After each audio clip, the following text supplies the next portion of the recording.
Okay, break po tayo. Ito, meron na nag-text dito, 094809 or 03954434 si Joseph mula sa Luzon. Sabi niya, ipaglaban. Dapat talaga ganun. Ipaglaban, not in a war sense, but ipaglaban in a legal sense. In other words, in terms of diplomacy, in terms of public announcements. in other Never words, to yield, not a drop should we yield Benham Rice. In other words, dapat natin ganyan dito, manindigan. That's right. Hindi, not so much ipaglaban, kundi manindigan. Stand up, yeah. Pero dahil sa wala naman tayong kakayahan, kailangan silang unang pumutok. Kaya nga, that's why ako, nung unang lumabas officially na merong surveyship dyan, sabi ko, kasi ang response ng Department of Foreign Affairs was a note seeking clarification, asking China what they were doing there. Sa akin, no need. Sabi ko, we can already make an educated conclusion that they did surveying because it's a survey ship that loitered inside Benham Rice. And what is a survey ship doing? To survey. Pero ayaw aminin ng China. Well, they won't, but I think they're caught in flagrante delicto. That's right. Oh, para kang Caught pumasok. in the, yun ang tinatawag na caught in the act. Caught in the act. Para kang pumasok sa isang confidential area na bawal ang mga camera, pero naglalakad ka sa loob, ikot ka na ikot, may dala kang camera. Confiscate talaga yung camera na yan. Okay.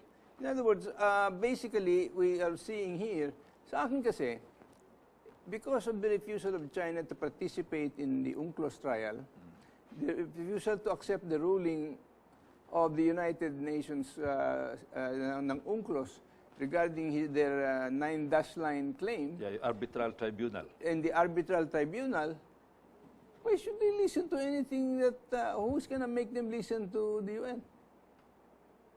Well, but right now, a lot of people are already criticizing their position by disrespecting, by ignoring the arbitral tribunal. And here they are, overextending themselves again, going beyond the South China Sea, leaping over the Philippine archipelago into Benham Rice, which is way, way away from their 9-dash line. Okay. So, in terms of trying to make a stand, in terms of position, do you think we should call in some of our allies in Asia or to do joint patrols even over Benham Rice? Ang tingin ko dyan, I think even without us asking, because the Benham Rice strategically, location-wise, will have a security implication on the United States Navy, on the US, on Japan, because that goes beyond the so-called first island chain. Itong first island chain, this is a term used by security analysts. The first island chain is a line that starts from the Brunei area, Brunei area, no, all the way along Palawan and Luzon, and then cuts into Bashi Channel, which is between Taiwan and Batanes, and then goes to the Miyako Strait, and then all the way to Japan into the Aleutians. The first island chain is a barrier that of some security strategies to prevent China from breaking out and penetrating the rest of the Pacific Ocean beyond the Philippines. China would like to break out and go to the so-called second island chain. Any better way than to locate themselves in Benham Rice? Precisely. That would give them a big positional advantage. All of a sudden, they can pivot from that area. So I think even now, the other powers are looking into that. Kaya hindi na natin kailangan humingi ng tulong. Others would intervene, not to help us, but to help themselves. Yun ang tingin ko dyan, no? Dito sa pagdating sa Benham Rice. Pero dito, sa akin, ang ano ko lang dito is that we should assert ourselves. Dapat kumilos tayo dito. And one good news, there are two good developments that will increase our capability to patrol and survey the area. First, Japan is turning over 5 surveillance planes. Ito yung mga propeller planes, 5 of them, on a lease basis. Kaya lang, lease pero $2,000 a year. Halos libre yan, no? So we can use that to patrol. Nominal lease. That's right. Patrol the West Philippine Sea and Benham Rice. The second is that last year, the United States Navy, the U.S., turned over to us following the the concept of excess defense article, a survey ship, this is the old Melville, now named Barko ng Republika ng Pilipinas, Gregorio Velasquez. Nasa Philippine Navy na ito, but the crew is still undergoing training. So I think, so I think within the year, pwede na natin ma-deploy ito, and it can accommodate about 30 scientists to conduct the survey. So pag na-operate na natin ito, magagamit na natin ito para malaman kung ano nasa ilalim ng dagat. Study the characteristic of the ocean itself there. Look for, there's a term in oceanography, thermocline, no? That is the abrupt change in temperature in several layers of the sea. That is, yan ang pinagtataguan ng mga submarine under the thermocline. So there's a military naval implication. And the other one is to study the seabed and the subsoil, yung ilalim nung using seismic survey. Malalaman ko ano na sa ilalim ng subsoil na yan. Ano ba yan? Ano ba mineral dyan? According to Secretary Pahe, DNR Secretary, during that time, when we won the case, marami daw manganese nodule dyan. I don't know if that is already harvestable for use in steel production. Or methane in solid form. That's right. And then also, they believe, the geologists believe that the place is rich in oil and maybe gas. Methane gas. Yeah. So imagine 13 million hectares. 13 million hectares, napakalaki niyan. Almost the same size as the West Philippine Sea. Pwede tayong baka makadiscover tayo ng oil dyan. We can have maybe several Malampaya-like facilities there to increase our, to add to our energy production. Plus, of course, the fish. Sabi rin ni Secretary Pae sa akin, you know, Congressman, marami dyan dahil matagal na nakababad yan, halos walang gumagalaw, meron na several layers of corals in the area. Grabe ang supply of fish in that area. Talagang, kaya dapat pangalagaan natin yung lugar na yan for our fish production. Ano naman ito sinabi ng isang kilalang tao dito sa atin na ang isda daw ay para sa buong mundo? Well, alam mo, maybe, you know, that's really over-analyzing the situation. But to me, the Constitution is very clear. Article 12 of the Constitution, Section 2 says, the state shall protect the marine wealth in our territorial sea, our exclusive economic zone, and reserve it for the exclusive use and enjoyment of Filipino citizens. Fish is marine wealth. So that is for Filipino citizens, not for mankind. Kaya mahirap yung gano'n, mag-a-announce ka ng gano'n, para mong sinabi sa buong mundo, pwede kayong mangisda dyan. Atin na nga yan, bakit pa natin i-invite yung mga ibang tao, especially China. China has a big fishing fleet of about 200,000 boats. Dapat wag natin sila bigyan ng puwang dito.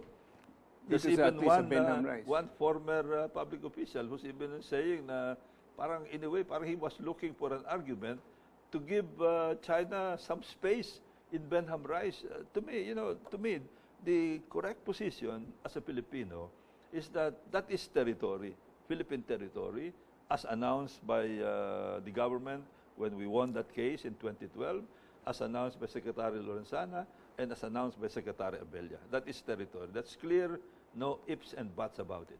In other words, that is an unconstitutional statement. Well, whatever. Let the others argue with us, but not but generate arguments. On it. Yeah. Parang sabi ko, di ba pag abogado, if you are in the classroom, probably you can think aloud. But if you are my lawyer, in real life, Ray, you are my lawyer, you cannot make a public statement that will injure or diminish my position in whatever case I'm facing. What about our quote unquote friendship with China? Well, friendship is all kinds of friendships have limits. Friendship, we have trade, we have commercial engagement, we have strategic engagement, diplomatic engagement, but there's a line. The friendship would end when there's already a territorial dispute.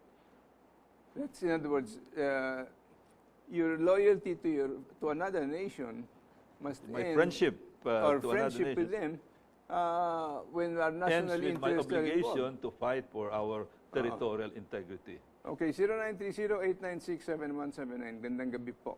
From Zamboanga del Sur, Region 9. Sa atin naman, ang Benham Rice, bakit hindi natin magawang itaboy at paalisin ang survey ship ng China? O wala pa tayong pang-gasolina o pang-bangka man lang sa Navy na maaaring gamiting pang-taboy? Nagbigay na ng instruction si Secretary Lorenzana sa Philippine Navy to go there, and if that survey ship happens to be there, to drive it away. Although President Duterte, being the diplomat, who wants to enhance the relationship between the Philippines and China, which to me is good, is to say it in a friendly way. Pwede ba? Malis ka na? Baka madaan sa ngiti at tawa. Pwede naman, pwede naman. You know, that happened to us, ito, I'm detracting. You know, I was in this Prattlis in 1971, one of the first to go there as a junior officer. We had a face-off with the Taiwanese Navy because the Taiwanese Navy, the Taiwanese controlled Ito Aba, the largest island in the Prattlis area. And we had Pag-asa, Parola, Pugad, etc., etc. Biglang dumating yung dalawang destroyer escorts ng Taiwan. We were in our frigate, RPS Quezon pa ang tawag noon. And we had a face-off there. So, alam mo, sabi ng presidente sa amin, what are you doing there? Ang sagot ng CEO namin, oh, we're just smiling at them and we're trying to invite them for breakfast. Yun. So, we did it in a friendly way. And after a few hours, it was a long standoff, almost the whole day. They left. But if we did it in a hostile way, nagkaroon siguro ng firefight doon, to our great disadvantage, maybe I would not be here talking to you. Kasi bakit? Alam naman nilang wala kayong kakayahan eh. That would have been outright murder. Bugbog kami ron, but we had weapons also. Meron namang mga recoilless rifles, yung mga marines do sa lupa. Naka-aim na rin do sa Taiwanese ships. Oh boy. Pero ubos kami doon, sigurado. 0906-254-7099 from Mark Fernandez. Batasan, Quezon City. Magandang gabi po. Ano po ang magiging implikasyon kung ituloy ng China ang pagbabalitang pagtayo ng naval base sa Benham Rice? Wala naman balitang ganun. Survey ship lang yun, agad kini-question natin. Tayo ang dapat magtayo ng naval base doon. In fact, meron na tayong naval station in the eastern seaboard that was deactivated. So now we're looking, I think the government should look at the possibility of either reactivating that or finding a naval station in the Pulilio Island area or in the Real, dyan sa may Quezon, facing the Pacific Ocean, kasi medyo mas malaki yung lugar na yan. No? So to that is more strategic when needed. As a base for patrol ship, kasi patrol ship kailangan papunta-punta sa port yan for replenishment, tapos babalik na naman. Okay, so what you'll notice is that for us to do what has to be done in the Benham Rice will of course cost a lot of money. Yeah. Well, a lot of money, and as I said, I think we can better afford it now. It's good that we have the survey ship already, so that would save us a lot of money. Well, maybe we need more, pero one is a good. Alam mo pala yung survey ship na yan, ang sister ship niyan, yung NOR, ang pangalan, that was the ship that also discovered the wreck of yung Titanic in 1985. Kaya magaling itong BRP Velasquez, ito magandang capability nito. Wonderful. 0998-816-9196 from Cebu. President Duterte favors China. Dapat impeach the president for peace. Well, I don't know how the two connect, no? Well, let's not talk politics dito. Masyadong masyadong malayo pa. Hindi, at saka it talks about intent that nobody knows. That's right. And motives that nobody is sure of. Precisely. Di ba? So now, let's go by the position of Malacanang as expounded by Secretary Amelia. This is our territory. We're going to defend and protect that territory. All right, 0920-959-0454. Pero bago natin basahin ito, we will pause for a few reminders. We'll be right back.